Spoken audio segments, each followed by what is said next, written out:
ಕಥೆಯ ಆರಂಭದಲ್ಲಿ ನಾವು ಎಜ್ ಕಂಪನಿಯ ಲ್ಯಾಬ್ನಲ್ಲಿ ಇಬ್ಬರು ವಿಜ್ಞಾನಿಗಳಾದ ಟಕರ್ ಮತ್ತು ಮಾರ್ಕ್ಲಿಯನ್ನು ನೋಡುತ್ತೇವೆ. ಇವರಿಬ್ಬರು ಟೊಮೆಟೊ ಬಳಸಿ ಒಂದು ವಿಶೇಷವಾದ ಸೀರಂ ತಯಾರಿಸಲು ಪ್ರಯೋಗ ಮಾಡುತ್ತಿರುತ್ತಾರೆ.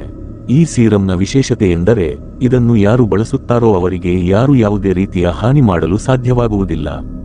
ಪ್ರಯೋಗ ಮುಗಿದು ಸೀರಂ ತಯಾರಾದ ಮೇಲೆ ಅದನ್ನು ಪರೀಕ್ಷಿಸಲು ಇಬ್ಬರು ನಿರ್ಧರಿಸುತ್ತಾರೆ. ಅವರು ಟೊಮೆಟೊವೊಂದನ್ನು ಗೋಡೆಗೆ ಎಸೆಯುತ್ತಾರೆ, ಆದರೆ ಟೊಮೆಟೊ ಪೂರ್ತಿಯಾಗಿ ಜಜ್ಜಿ ಹೋಗುತ್ತದೆ. ಇದನ್ನು ನೋಡಿ ಇಬ್ಬರು ವಿಜ್ಞಾನಿಗಳು ನಿರಾಸೆಗೊಳ್ಳುತ್ತಾರೆ.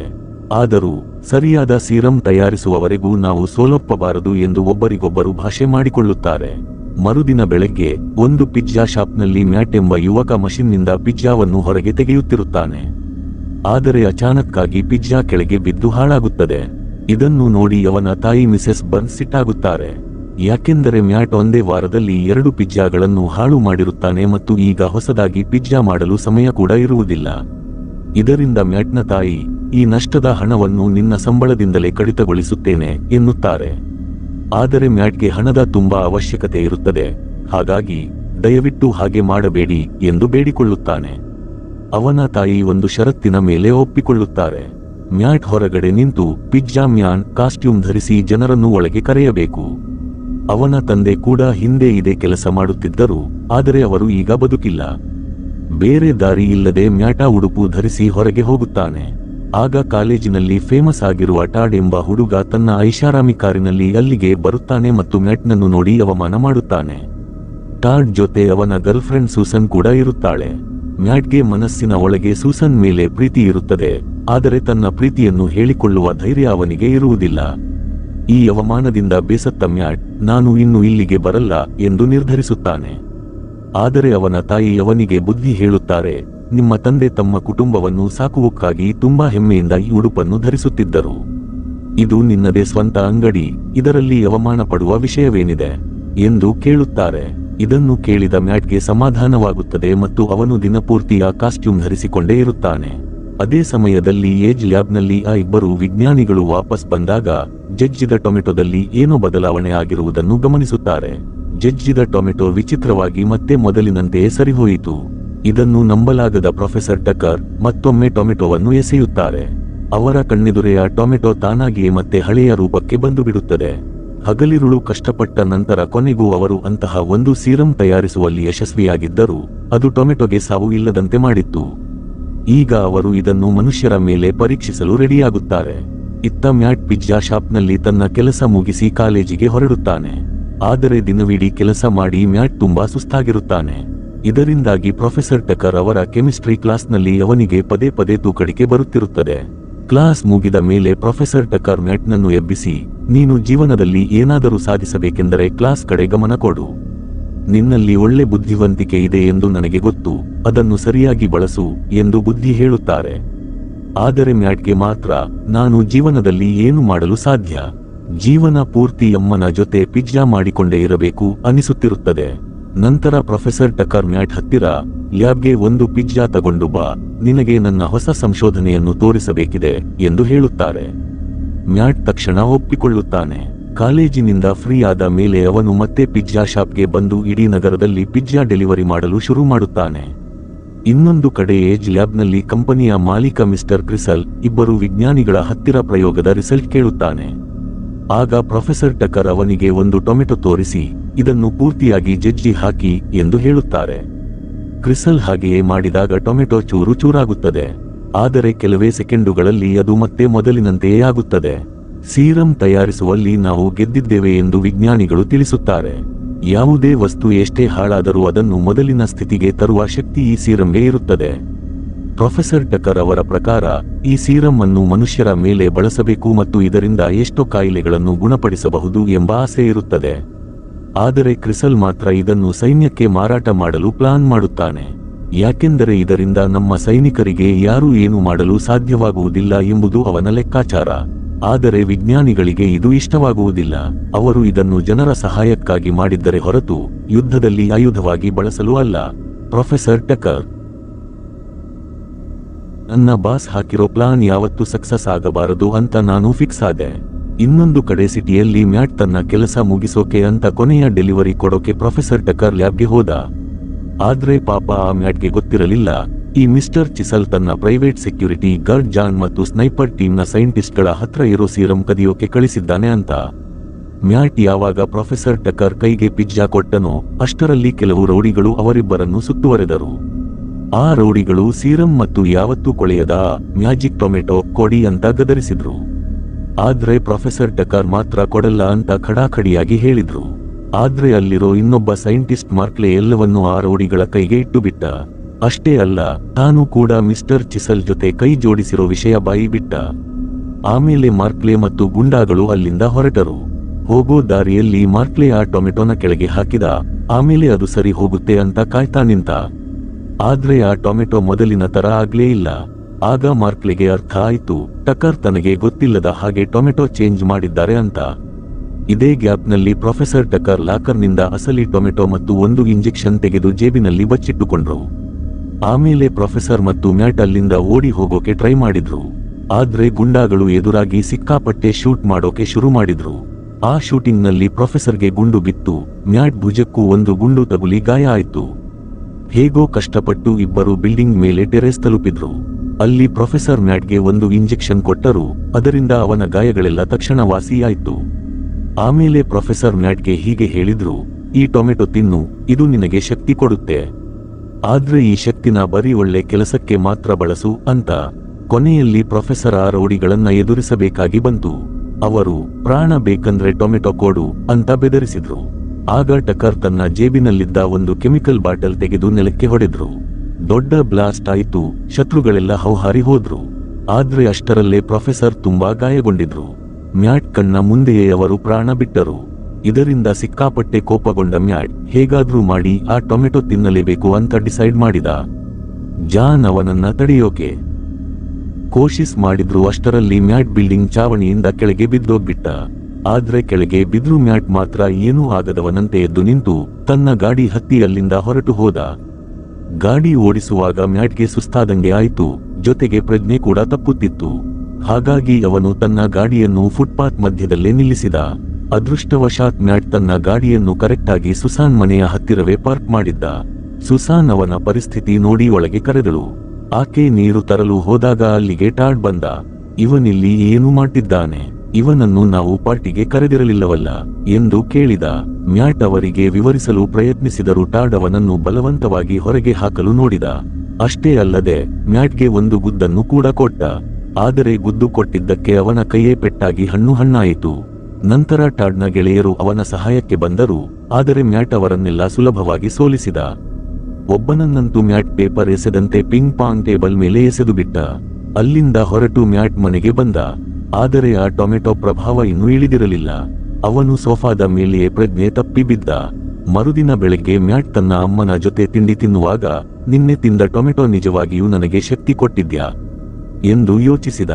ಇದನ್ನು ಪರೀಕ್ಷಿಸಲು ಮೊದಲು ಉರಿಯುತ್ತಿರುವ ಬೆಂಕಿಯನ್ನು ಕೈಯಿಂದ ಮುಟ್ಟಿದ. ಆದರೆ ಅವನಿಗೆ ಸ್ವಲ್ಪವೂ ನೋವಾಗಲಿಲ್ಲ. ಆಮೇಲೆ ಬರಿಗೈಯಲ್ಲೇ ತನ್ನ ಕಾರನ್ನು ಅಲ್ಲಾಡಿಸಲು ಪ್ರಯತ್ನಿಸಿದ. ಅತಿ ಸುಲಭವಾಗಿ ಕಾರನ್ನೇ ಎತ್ತಿಬಿಟ್ಟ. ಇದರಿಂದ ಪ್ರೊಫೆಸರ್ ಟೆಕ್ಕರ್ ಹೇಳಿದ್ದು ನಿಜ ಅಂತ ಸಾಬೀತಾಯಿತು. ನಂತರ ಮ್ಯಾಟ್ ಪಿಜ್ಜಾ ಅಂಗಡಿಗೆ ಹೋದ.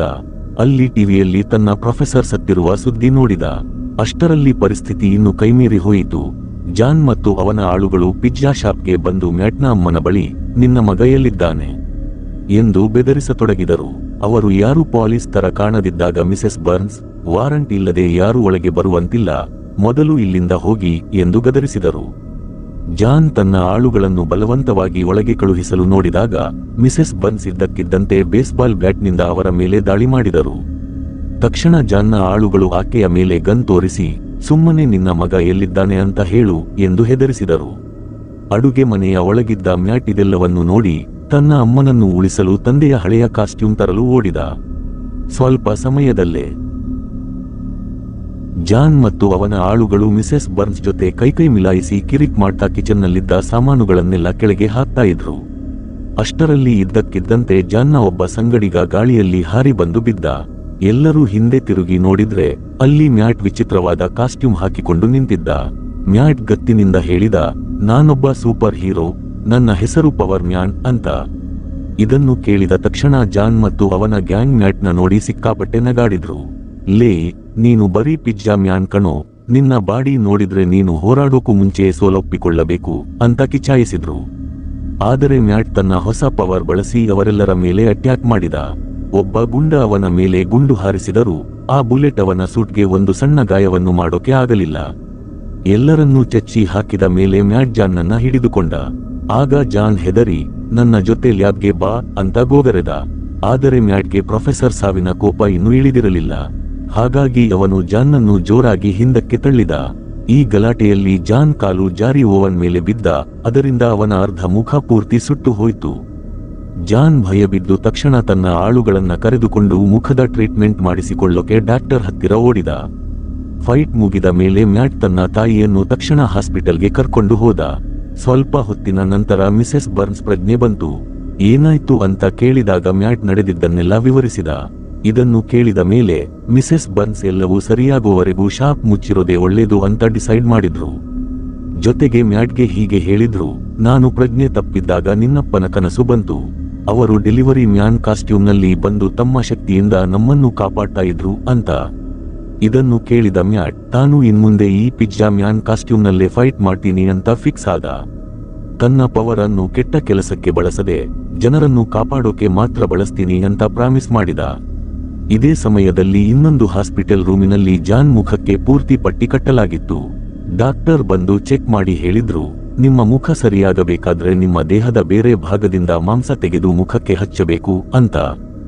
ಆಗ ಜಾನ್ ಕನ್ನಡಿಯಲ್ಲಿ ತನ್ನ ಮುಖ ನೋಡ್ಕೊಂಡು ಆ ಪಿಜ್ಜಾ ಬಾಯ್ಲ್ ಮಾಡಿದ ಅವಾಂತರಕ್ಕೆ ಮುಖವೆಲ್ಲ ಹಾಳಾಗಿರೋದನ್ನ ನೋಡಿ ಅವನಿಗೆ ಎಲ್ಲಿಲ್ಲದ ಕೋಪ ಬಂತು.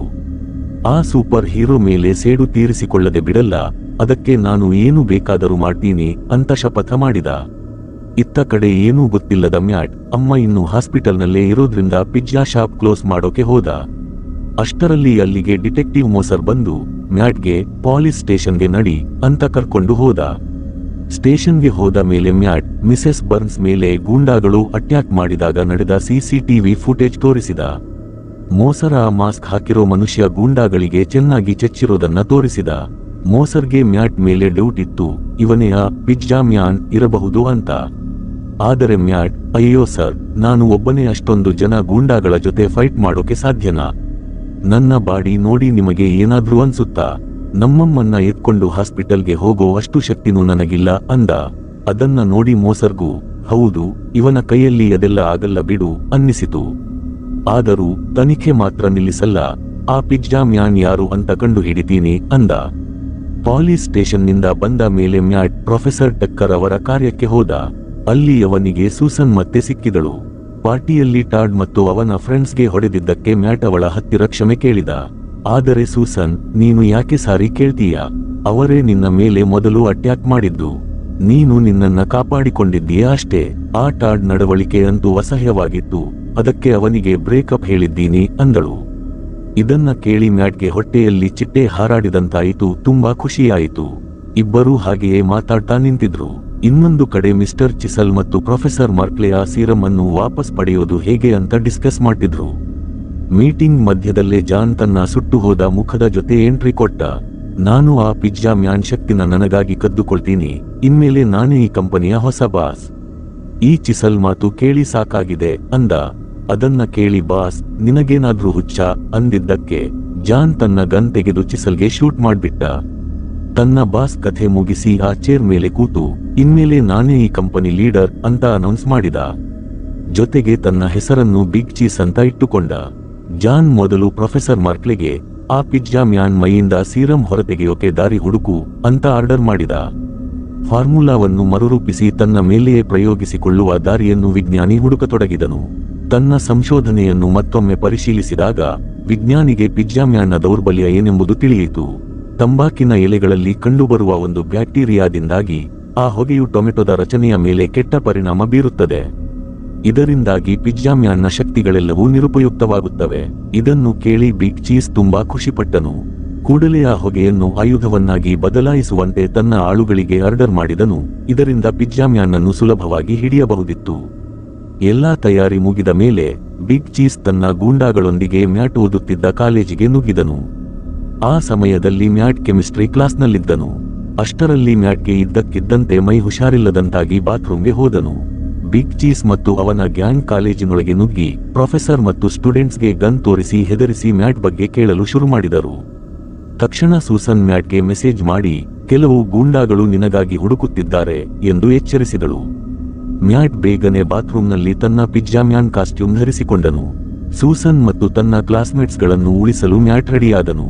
ಈ ಮಧ್ಯೆ ಬಿಗ್ ಚೀಸ್ಗೆ ಕ್ಲಾಸ್ನಲ್ಲಿ ಮ್ಯಾಟ್ ಸಿಗಲಿಲ್ಲ, ಆದರೆ ಅವನ ಕೈಗೆ ಮ್ಯಾಟ್ನ ಒಂದು ನೋಟ್ಬುಕ್ ಸಿಕ್ಕಿತು. ಅದರಲ್ಲಿ ಸೂಸನ್ಗಾಗಿ ಬರೆದ ಪ್ರೀತಿಯ ಪತ್ರಗಳಿದ್ದವು. ಸೂಸನ್ ಅಲ್ಲೇ ಇರುವುದನ್ನು ಕಂಡ ಬಿಗ್ ಚೀಸ್ ಮ್ಯಾಟ್ನನ್ನು ಬಲೆಗೆ ಬೀಳಿಸಲು ಅವಳನ್ನೇ ಕಿಡ್ನಾಪ್ ಮಾಡಲು ಪ್ಲಾನ್ ಮಾಡಿದನು. ಗೂಂಡಾಗಳು ಅವಳನ್ನು ಕರೆದುಕೊಂಡು ಹೋಗುವಾಗ ಪಿಜ್ಜಾಮ್ಯಾನ್ ಅಡ್ಡ ಬಂದು ಸೂಸನ್ಲನ್ನು ಬಿಟ್ಟು ಬಿಡಿ ಎಂದು ಆರ್ಡರ್ ಮಾಡಿದನು. ಆಗ ಬಿಗ್ ಚೀಸ್ ತನ್ನ ಆಳುಗಳಿಗೆ ಸಿಗರೇಟ್ ಹೊಗೆಯನ್ನು ಬಿಡಲು ಹೇಳಿದನು. ಪ್ರೊಫೆಸರ್ ಮಾರ್ಕ್ಲೆ ಲೆಕ್ಕಾಚಾರ ಹಾಕಿದಂತೆಯೇ ಆಯಿತು. ಮ್ಯಾಟ್ ತನ್ನ ಶಕ್ತಿಯನ್ನು ಕಳೆದುಕೊಂಡನು.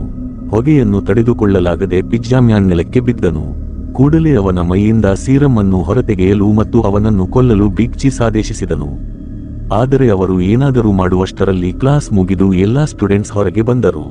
ಬಿಗ್ ಚೀಸ್ ಸೂಸನ್ಳನ್ನು ಎಳೆದುಕೊಂಡು ಅಲ್ಲಿಂದ ಕಾಲ್ಕಿತ್ತನು ಮತ್ತು ಕೆಲಸ ಮುಗಿಸುವಂತೆ ತನ್ನ ಆಳುಗಳಿಗೆ ಹೇಳಿದನು. ಆದರೆ ಅಷ್ಟರಲ್ಲಿ ಹೊಗೆ ತಿಳಿಯಾಯಿತು. ಪಿಜ್ಜಾಮ್ಯಾನ್ ಶಕ್ತಿಗಳು ಮರಳಿ ಬಂದವು ಮತ್ತು ಅವನು ಒಂದೇ ಏಟಿಗೆ ಎಲ್ಲರನ್ನೂ ಧೂಳಿಪಟ ಮಾಡಲು ಶುರು ಮಾಡಿದ. ನಂತರ ಮ್ಯಾಟ್ ಸುಜನ್ ಅನ್ನು ಉಳಿಸಲು ಓಡಿದ, ಆದರೆ ಅಷ್ಟರಲ್ಲೇ ಬಿಗ್ ಚೀಸ್ ಅವಳನ್ನು ತನ್ನ ಅಡಗುದಾಣಕ್ಕೆ ಎತ್ತಿಕೊಂಡು ಹೋಗಿದ್ದ. ಸುಜನ್ ಅನ್ನು ಕಂಪನಿಯ ಲ್ಯಾಬ್ನಲ್ಲಿ ಕಟ್ಟಿ ಹಾಕಿದ ನಂತರ ಬಿಗ್ ಚೀಸ್ ತನ್ನ ಸಂಗಡಿಗರ ಜೊತೆ ಮೀಟಿಂಗ್ಗೆ ಹೋದ. ಆ ಮೀಟಿಂಗ್ನಲ್ಲಿ ಇನ್ವೆಸ್ಟರ್ಗಳು ಸೀರಂ ಬಗ್ಗೆ ಕೇಳಿದರು. ಆಗ ಪ್ರೊಫೆಸರ್ ಮಾರ್ಕ್ಲೆ ಸಹಾಯದಿಂದ ಡೈರೆಕ್ಟರ್ ಮ್ಯಾಟ್ನ ದೇಹದಿಂದ ತೆಗೆದ ರಕ್ತವನ್ನು ತೋರಿಸಿದನು. ಅದರಲ್ಲಿ ಆ ಸೀರಂ ಇತ್ತು. ಇದರ ಜೊತೆಗೆ ಬಿಗ್ ಚೀಸ್ ತನ್ನ ಮೇಲೆ ಒಂದು ಸಣ್ಣ ಸ್ಯಾಂಪಲ್ ಅನ್ನು ಹಚ್ಚಿಕೊಂಡ. ಅದರಿಂದ ಅವನ ಮುಖದ ಮೇಲಿದ್ದ ಸುಟ್ಟ ಗಾಯದ ಗುರುತುಗಳು ಮಾಯವಾದವು.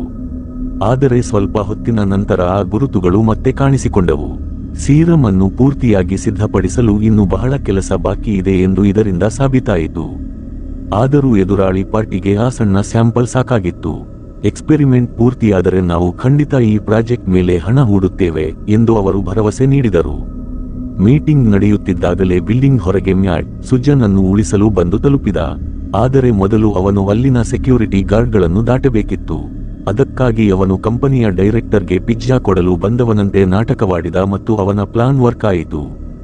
ಗಾರ್ಡ್ ಅವನನ್ನು ಒಳಗೆ ಬಿಟ್ಟನು. ಮ್ಯಾಟ್ ಲಿಫ್ಟ್ನಲ್ಲೇ ತನ್ನ ಪಿಜ್ಜಾಮ್ಯಾನ್ ಕಾಸೆ ಹಾಕಿಕೊಂಡ. ಅವನು ನೇರವಾಗಿ ಬಿಗ್ ಚೀಸ್ ಆಫೀಸ್ಗೆ ನುಗ್ಗಿ ಕೋಪದಿಂದ ಸುಜನ್ ಎಲ್ಲಿದ್ದಾಳೆ ಎಂದು ಗದರಿಸಿದ. ಆದರೆ ಬಿಗ್ ಚೀಸ್ಗೆ ಅದರಿಂದೇನೂ ಭಯವಾಗಲಿಲ್ಲ. ಅವನು ಒಂದು ಆಫರ್ ನೀಡಿದ. ನನ್ನ ಮಾತನ್ನು ಕೇಳಿದರೆ ಹುಡುಗಿ ಬದುಕುತ್ತಾಳೆ.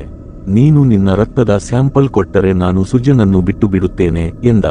ಸುಜನ್ ಮೇಲಿನ ಪ್ರೀತಿಯಿಂದ ಮ್ಯಾಟ್ ಆ ಡೀಲ್ಗೆ ಒಪ್ಪಿಕೊಂಡ. ಆದರೆ ಬಿಗ್ ಚೀಸ್ ಸಮಯ ಸಾಧಿಸಿ ತನ್ನ ಸಿಗಾರ್ ಹಚ್ಚಿ ಪಿಜ್ಜಾಮ್ಯಾನ್ ಮುಖಕ್ಕೆ ಹೊಗೆ ಬಿಟ್ಟನು. ಆ ಹೊಗೆಯಿಂದಾಗಿ ಪಿಜ್ಜಾಮ್ಯಾನ್ ತನ್ನೆಲ್ಲ ಶಕ್ತಿಯನ್ನು ಕಳೆದುಕೊಂಡ. ನಂತರ ಅವನನ್ನು ಬಲವಂತವಾಗಿ ರಹಸ್ಯ ಲ್ಯಾಬ್ಗೆ ಎಳೆದೊಯ್ದು ಕೂಡಿ ಹಾಕಿದರು. ಮ್ಯಾಟ್ಗೆ ಪ್ರಜ್ಞೆ ಬಂದಾಗ ಅವನು ಸ್ಟ್ರೆಚರ್ ಮೇಲೆ ಕಟ್ಟಿಹಾಕಲ್ಪಟ್ಟಿದ್ದ. ಬಿಗ್ ಚೀಸ್ ಅವನಿಗೆ ಥ್ಯಾಂಕ್ಸ್ ಹೇಳುತ್ತಾ, ನಿನ್ನ ರಕ್ತದಿಂದ ನಾನು ಈಗ ಸಾಕಷ್ಟು ಸೀರಂ ತಯಾರಿಸುತ್ತೇನೆ. ಆದರೆ ನನಗೊಂದು ಹವ್ಯಾಸವಿದೆ. ನಾನು ಸಾಕ್ಷಿಗಳನ್ನು ಯಾವತ್ತೂ ಜೀವಂತ ಬಿಡಲ್ಲ ಎಂದು ಬಿಗ್ ಚೀಸ್ ಹೇಳಿದ. ಹಾಗಾಗಿಯೇ ಅವನು ಪ್ರೊಫೆಸರ್ ಮಾರ್ಕ್ಗೆ ರಕ್ತ ತೆಗೆದ ಮೇಲೆ ಇವನನ್ನು ಕೊಂದು ಹಾಕಿಬಿಡು ಎಂದು ಆರ್ಡರ್ ಮಾಡಿದ. ಸೋಲೊಪ್ಪಿಕೊಂಡ ಮ್ಯಾಟ್ ನಿರಾಶೆಯಿಂದ ಕನಿಷ್ಠ ಪಕ್ಷ ಸುಜನ್ನನ್ನಾದರೂ ಬಿಟ್ಟು ಬಿಡು ಸರಿನಾ ಎಂದು ಕೇಳಿಕೊಂಡ. ಆದರೆ ಬಿಗ್ ಚೀಸ್ ಮತ್ತೆ ಎಚ್ಚರಿಕೆ ನೀಡುತ್ತಾ, ತಮ್ಮ, ನಾನು ಸಾಕ್ಷಿ ಅನ್ನೋದನ್ನೇ ಉಳಿಸಲ್ಲ ಅಂದ. ಕೊನೆಗೆ ಪ್ರೊಫೆಸರ್ ಮಾರ್ಕ್ ರಕ್ತದ ಸ್ಯಾಂಪಲ್ ಪಡೆದುಕೊಂಡ ನಂತರ ಮ್ಯಾಟ್ಗೆ ವಿಷದ ಇಂಜೆಕ್ಷನ್ ಕೊಡಲು ರೆಡಿಯಾದ. ಪಿಜ್ಜಾಮ್ಯಾನ್ ಕಥೆ ಮುಗಿದೇ ಹೋಯಿತು ಅಂದುಕೊಳ್ಳುವಷ್ಟರಲ್ಲಿ 3 ಶಸ್ತ್ರಸಜ್ಜಿತ ಪೊಲೀಸರು ಲ್ಯಾಬ್ ಒಳಗೆ ನುಗ್ಗಿದರು ಮತ್ತು ಎಲ್ಲರಿಗೂ ಸರೆಂಡರ್ ಆಗಲು ಹೇಳಿದರು. ಅಸಲಿಗೆ ಬಿಲ್ಡಿಂಗ್ ಒಳಗೆ ಬರುವ ಮೊದಲೇ ಮ್ಯಾಟ್ ಡಿಟೆಕ್ಟಿವ್ ಮೋಜರ್ಗೆ ಫೋನ್ ಮಾಡಿ ಸಹಾಯ ಕೇಳಿದ್ದ. ಆ ಕಾರಣದಿಂದಲೇ ಪೊಲೀಸರು ಸರಿಯಾದ ಸಮಯಕ್ಕೆ ಅಲ್ಲಿಗೆ ಬಂದು ಮ್ಯಾಟ್ನ ಪ್ರಾಣ ಉಳಿಸಿದರು. ಆದರೆ ಬಿಗ್ ಚೀಸ್ ಅಷ್ಟು ಸುಲಭವಾಗಿ ಸೋಲೊಪ್ಪುವವನಲ್ಲ. ಕೂಡಲೇ ಲ್ಯಾಬ್ ಒಳಗೆ ಗುಂಡಿನ ಚಕಮಕಿ ಶುರುವಾಯಿತು. ಪೊಲೀಸರು 2 ಮಕ್ಕಳನ್ನು ಮ್ಯಾಟ್ ಮತ್ತು ಸುಜನ್ ಉಳಿಸಲು ಮುಂದಾದರು. ಈ ಗದ್ದಲದ ನಡುವೆ ಬಿಗ್ ಚೀಸ್ ಮತ್ತು ಮಾರ್ಕ್ಲೆ ಬಿಲ್ಡಿಂಗ್ ಒಳಗೆ ಅಡಗಿಕೊಳ್ಳಲು ಓಡಿದರು. ಗುಂಡಿನ ಸುರಿಮಳೆಯ ನಡುವೆಯೇ ಡಿಟೆಕ್ಟಿವ್ ಮೋಜರ್ ಮ್ಯಾಟ್ನನ್ನು ಸ್ಟ್ರೆಚರ್ನಿಂದ ಬಿಡಿಸಿ ಸುಜನ್ ಜೊತೆ ಸೇರಿಸಿ ತನ್ನ ಗಾಡಿಯಲ್ಲಿ ಸುರಕ್ಷಿತ ಜಾಗಕ್ಕೆ ಕರೆದುಕೊಂಡು ಹೋದರು. ಸ್ವಲ್ಪ ಸಮಯದ ನಂತರ ಮೋಜರ್ ತನ್ನ ಟೀಮ್ಗೆ ರೋಡಿಗಳನ್ನು ಹಿಡಿಯಲು ಹೇಳಿದರು. 2 ಆಫೀಸರ್ಗಳು ಲ್ಯಾಬ್ ಒಳಗೆ ಪ್ರೊಫೆಸರ್ ಮಾರ್ಕ್ಲೆಯನ್ನು ಪತ್ತೆ ಹಚ್ಚಿದರು. ಆ ವಿಜ್ಞಾನಿ ಪಿಜ್ಜಾಮ್ಯಾನ್ ರಕ್ತದ ಸ್ಯಾಂಪಲ್ ಬಳಸಿ ತಯಾರಿಸಿದ ಸೀರಮ್ ಅನ್ನು ತನಗೆ ಚುಚ್ಚಿಕೊಂಡು ಇನ್ನು ನಾನು ಅಮರ ಎಂದು ಅಂದುಕೊಂಡ. ಆದರೆ ಪೊಲೀಸರು ಅವನಿಗೆ ಟೇಸರ್ ಗನ್ನಿಂದ ಶಾಕ್ ಕೊಟ್ಟ ತಕ್ಷಣ ಅವನು ಕೆಳಗೆ ಬಿದ್ದ. ಆ ಫಾರ್ಮುಲಾ ಕೆಲಸ ಮಾಡುತ್ತಿಲ್ಲ ಎಂದು ಸಾಬೀತಾಯಿತು. ಇಷ್ಟಾದರೂ ಬಿಗ್ ಚೀಸ್ ಮಾತ್ರ ಪೊಲೀಸರ ಕೈಗೆ ಸಿಗದೆ ತನ್ನ ಆಫೀಸ್ನಿಂದ ಸತತವಾಗಿ ಗುಂಡು ಹಾರಿಸುತ್ತಿದ್ದ. ಹೊರಗೆ ಗಾಡಿಯಲ್ಲಿದ್ದ ಮ್ಯಾಟ್ ಮತ್ತು ಸುಜನ್ ರೇಡಿಯೋ ಮೂಲಕ ನಡೆಯುತ್ತಿರುವುದೆಲ್ಲವನ್ನೂ ಕೇಳಿಸಿಕೊಳ್ಳುತ್ತಿದ್ದರು. ನಾನು ಪೊಲೀಸರಿಗೆ ಸಹಾಯ ಮಾಡಲೇಬೇಕು ಎಂದು ಮ್ಯಾಟ್ ಹೇಳಿದ. ಆದರೆ ಹೋಗುವ ಮೊದಲು ತನ್ನ ಶಕ್ತಿಗಳು ವಾಪಸ್ ಬಂದಿವೆಯೇ ಎಂದು ನೋಡಲು ಮ್ಯಾಟ್ ತನಗೆ ತಾನೇ ಒಂದು ಜೋರು ಗುದ್ದನ್ನು ಕೊಟ್ಟುಕೊಂಡ. ಆದರೆ ಹೊಗೆಯ ಪ್ರಭಾವ ಇನ್ನೂ ದೇಹದ ಮೇಲೆ ಇದೆ ಎಂದು ಅವನಿಗೆ ಅರ್ಥವಾಯಿತು. ಆದರೂ ಪರವಾಗಿಲ್ಲ ಎಂದುಕೊಂಡು, ಶಕ್ತಿ ಇಲ್ಲದಿದ್ದರೂ ಮ್ಯಾಟ್ ಮತ್ತೆ ಪಿಜ್ಜಾಮ್ಯಾನ್ ಕಾಸ್ಟ್ಯೂಮ್ ಧರಿಸಿ ಬಿಲ್ಡಿಂಗ್ ಕಡೆಗೆ ಓಡಿದ. ಸ್ವಲ್ಪ ಹೊತ್ತಿನಲ್ಲೇ ಪಿಜ್ಜಾಮ್ಯಾನ್ ಆಫೀಸ್ ಇರುವ ಜಾಗಕ್ಕೆ ತಲುಪಿದ. ಮ್ಯಾಟ್ ಹೇಗೋ ಗುರಿ ತಲುಪಿದ. ಆದರೆ ಅಷ್ಟರಲ್ಲೇ ಬಿಗ್ ಚೀಸ್ ಅವನ ತೋಳಿಗೆ ಗುಂಡು ಹೊಡೆದ. ಪೊಲೀಸರು ಪಿಜ್ಜಾಮ್ಯಾನ್ ಸಹಾಯಕ್ಕೆ ಧಾವಿಸುವುದನ್ನು ನೋಡಿ ಬಿಗ್ ಚೀಸ್ ಅವರ ಗಮನ ಬೇರೆಡೆ ಸೆಳೆದು ಛಾವಣಿಯ ಕಡೆಗೆ ಓಡಿಹೋದ. ಗಾಯವಾಗಿದ್ದರೂ ಪಿಜ್ಜಾಮ್ಯಾನ್ ಸೋಲೊಪ್ಪದೆ ಬಿಗ್ ಚೀಸ್ ಬೆನ್ನಟ್ಟಿದ. ಬಿಗ್ ಚೀಸ್ ಒಂದು ಬಿಲ್ಡಿಂಗ್ನಿಂದ ಇನ್ನೊಂದಕ್ಕೆ ಹಾರುತ್ತಾ ತಪ್ಪಿಸಿಕೊಳ್ಳಲು ನೋಡುತ್ತಿದ್ದ. ಮ್ಯಾಟ್ ಕೂಡ ಹಾರಲು ಹೋದ. ಆದರೆ ಸಾಧ್ಯವಾಗದೆ ಬಿಲ್ಡಿಂಗ್ ತುದಿಯಲ್ಲಿ ನೇತಾಡತೊಡಗಿದ. ಪಿಜ್ಜಾಮ್ಯಾನ ಸಹಾಯಕನಾಗಿರುವುದನ್ನು ನೋಡಿ ಬಿಗ್ ಚೀಸ್ ಅವನನ್ನು ಮುಗಿಸಲು ನಿರ್ಧರಿಸಿ ಅವನ ಗಾಯದ ಮೇಲೆ ಜೋರಾಗಿ ಒತ್ತಿದ. ಅದೃಷ್ಟವಶಾತ್ ಸುಜನ್ ಮತ್ತು ಡಿಟೆಕ್ಟಿವ್ ಮೋಜರ್ ಸರಿಯಾದ ಸಮಯಕ್ಕೆ ಅಲ್ಲಿಗೆ ಬಂದರು. ಮೋಜರ್ ತಕ್ಷಣ ಬಿಗ್ ಚೀಸ್ ಮೇಲೆ ಗುಂಡು ಹಾರಿಸಿದ. ಆದರೂ ಅವನು ತಪ್ಪಿಸಿಕೊಂಡು ತನ್ನ ಗಾಡಿಯ ಕಡೆಗೆ ಓಡಿದ. ಅಷ್ಟರಲ್ಲಿ ಚೇತರಿಸಿಕೊಂಡ ಪಿಜ್ಜಾಮ್ಯಾನ್ ಮತ್ತೆ ಅವನನ್ನು ಬೆನ್ನಟ್ಟಿದ.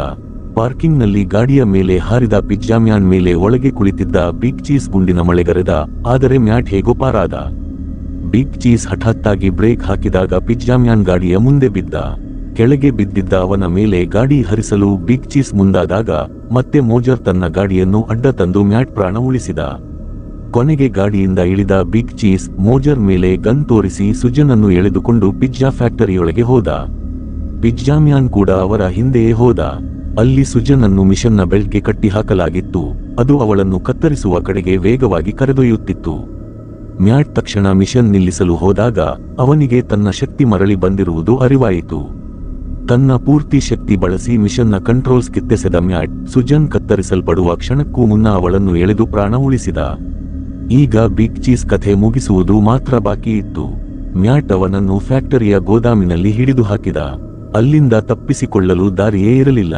ಆಗ ಬಿಗ್ ಚೀಸ್, ನನ್ನ ಜೊತೆ ಸೇರಿ ಬಿಡು, ಇಬ್ಬರು ಸೇರಿ ಸೀರಂ ತಯಾರಿಸಿ ಕೋಟಿ ಕೋಟಿ ಹಣ ಮಾಡೋಣ ಎಂದು ಆಸೆ ತೋರಿಸಿದ. ಆದರೆ ಪಿಜ್ಜಾಮ್ಯಾನ್ ಒಪ್ಪಲಿಲ್ಲ.